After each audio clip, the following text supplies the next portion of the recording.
I do want to talk about Ukraine, and I want to talk about more in depth now about what is actually unfolding in that country in this next phase of the war. And I want to start with some fakery as we talk about Ukraine now, because there's been a lot of fake news stories coming out of this war. There's a lot of propaganda, and you're starting to see the propaganda starting to fracture a little bit. Here's Glenn Greenwald talking about, sorry, I got to get this.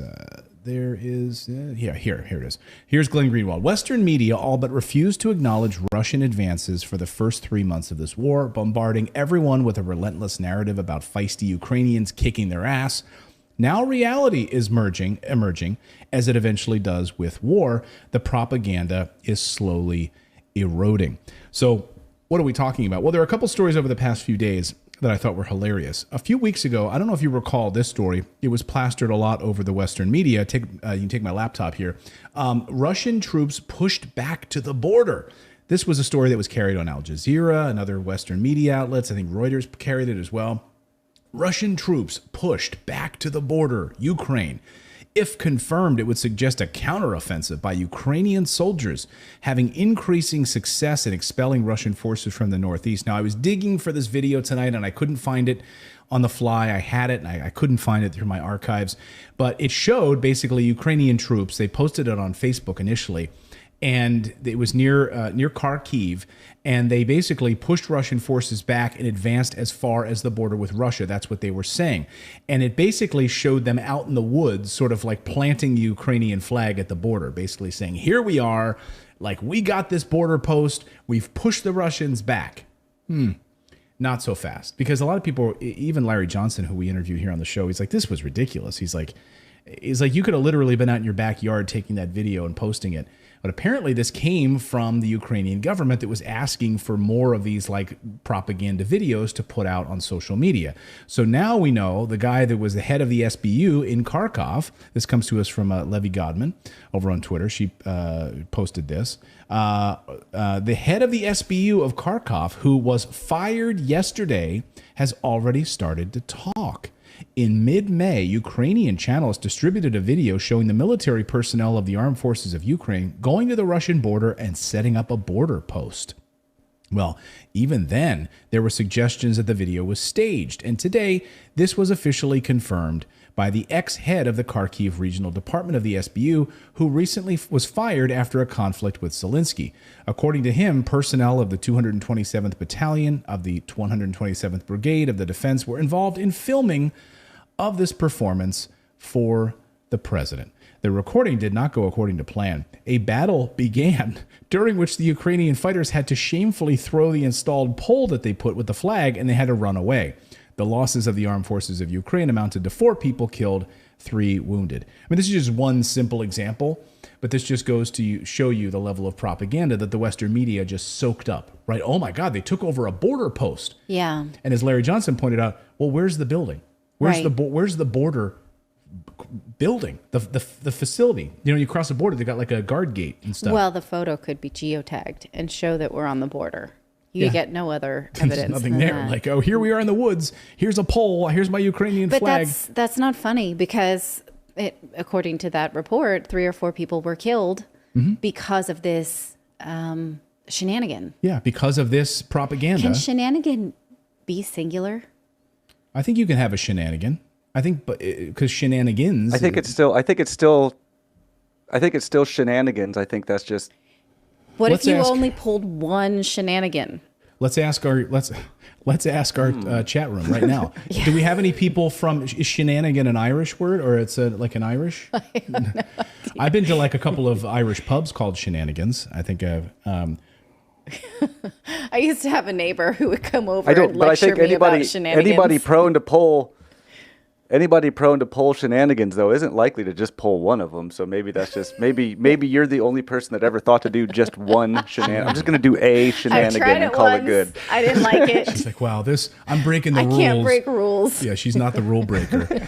But so that's just one piece of this. I want to talk about what Scott Ritter says about the third phase of the war in just a second. But I also want to show you this was in the Times of London today. The Times. This is probably my favorite headline. I think this is probably my favorite headline of the year. This is probably my favorite headline of the year. Azov Battalion drops neo-Nazi symbol exploited by Russian propagandists. So, so just I want you to read that a couple of times. Just read it along with me and let it like soak in. They drop this symbol exploited by Russian propagandists. So the idea is, as Caitlin Johnstone points out, that it's our fault. Like it's our fault for misinterpreting the sun signal symbol on the Azov Brigade's logo. Like when we were in World War II, like that symbol, the famous symbol, we don't even want to use the name here because God knows what YouTube does with that kind of stuff, right? When we say those names, like that symbol was misinterpreted. Like, I'm sorry. It's you stupid Westerners that just don't get it. It's propaganda. So it's Russian propaganda. So now they've changed their patches. They've updated their patches, I guess, to be there as part of this whole PR campaign rebranding right now. And this is my favorite. Caitlin Johnstone's newsletter this morning highlights this. She says, Empire solves Ukraine's Nazi problem with a logo change. Like, we got it. We figured out how to stop them. Well, okay. Next we'll be hearing like, no, we swear it's just a windmill. Yeah, right. That'll be the next. We're green Well, can we energy. take a look at it? Can you zoom in on it and see because it is missing this black sun now, right? Okay. So it has 3 swords, upright, 3 upward swords, and that says Azov. But so anyway, the PR rebranding is happening right now, and it's on the front page of the Times. So I guess we can talk about that. All right, let's talk about the next phase of the war. So Scott Ritter out with a new report this morning in Consortium News. Scott Ritter, of course, former weapons inspector, U.S. Marine, who's the one who told us, hey, there's no weapons of mass destruction in Iraq. He's been a great voice on this war, and his analysis has been really, really fantastic. He has laid out this next phase in Ukraine and where we are right now. So he mentions that the first phases, which Vladimir Putin actually did say to his to a national address just before the invasion, was to maintain control of Crimea, continue on to capture control of the Russian separatist areas. Also, he mentions restoring water supply to Crimea, which he says that Ukraine had cut off since 2014, and also to obtain control of certain bridges in between these areas along the along the eastern border of Ukraine. Mm-hmm. So phase 3, he says now, is the challenge facing Russia going forward. He says, let me just read from Scott's report. He says, therefore, it's how to define the scale and the scope of phase 3 so that it retains the kind of legal authority it asserted for the first 2 phases while assembling sufficient combat power to accomplish its tasks. Among these would appear to me to include overthrowing the Zelensky government and replacing it with one willing and able to outlaw the ideology of Bandera. It also might entail launching a military operation into central and western Ukraine to completely destroy the reconstructed elements of the Ukrainian military along with the surviving Azov-affiliated forces. So, now, this seems crazy because when you talk about regime change, that's just something you're not supposed to talk about, right? You're not supposed to influence another country's choice of leader, right?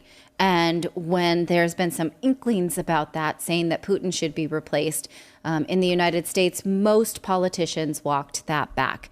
But when we get to looking over these redacted documents from the Mueller investigation, you'll see that that actually has been something that's been talked about for nearly 10 years, which is replacing Zelensky with someone else. That's in the redacted documents from the Mueller investigation, and we are going to talk about it. So is that something that, is this just him thinking this up, or is he reading into previously published documents with which pro-Russian people who were close to the Trump campaign actually said that this is what they wanted?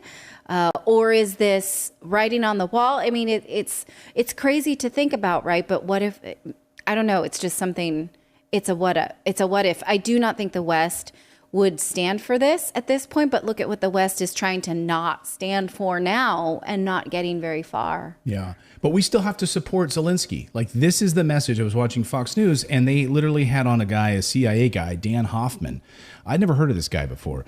But, I mean, he literally is carrying the water for the West. I mean, he's like, we've got to continue to funnel money and weapons into this region.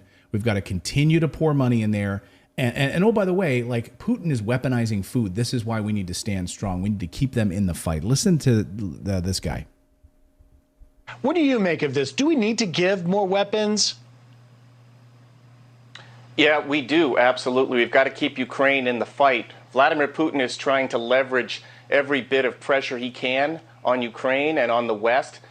He's using food, weaponizing food, to try to induce the West to reduce our support to Ukraine. But we've got to keep Ukraine in the fight. That's the only way that we can reach a resolution that protects not only Ukraine, but our NATO allies, especially on the borders of Russia.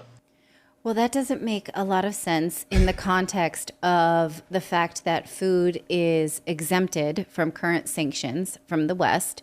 Russia has been exporting food all along since the invasion. And just last week, Russian ships offered to export more food out of Ukraine, which, again, Russia has been delivering food to the West. So why would we not let them do that now? The facts just don't support that. We might want to think that because we want to unite it behind a common enemy, but it doesn't track. Right. Yeah. So food, Putin's weaponizing food against the West. Okay.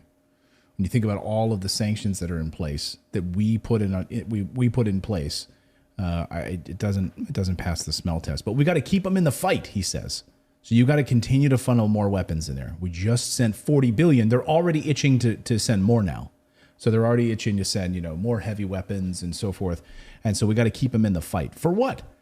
They're literally being destroyed. Like, the entire eastern section now is being destroyed, as Scott Ritter points out. Like, it's close to being done. I mean, they're going to have some holdouts. We can look at some of these cities which now are going to be similar to what happened in Mariupol, right? So it could be standoffs for a while as we have to go into kindergartens where some of these guys have set up shops. They have to be very careful as they're going into these areas before they take them over. It's going to be a little while. It's going to be a drag, but they're not winning. They're getting their asses handed to them. But so we need to keep funneling money to them. Well, even some of the Western media is talking about how Ukrainian army is just dispirited and tired, and they don't know what they're up to, and they don't want to keep going. And a lot of these fighters, remember, were just not allowed to leave because men of fighting age were not allowed to leave. They didn't want this, right? They didn't sign up to fight to the death in this way. They just weren't allowed to have much other choice. Right. Thank you so much for subscribing to our channel. We've been banned, we've been blocked, we've been censored. That's why we started our own website, to stay connected with you for free. That's right. So head on over to redacted.inc and make sure you're connected with us. You can sign up again at redacted.inc, not .com.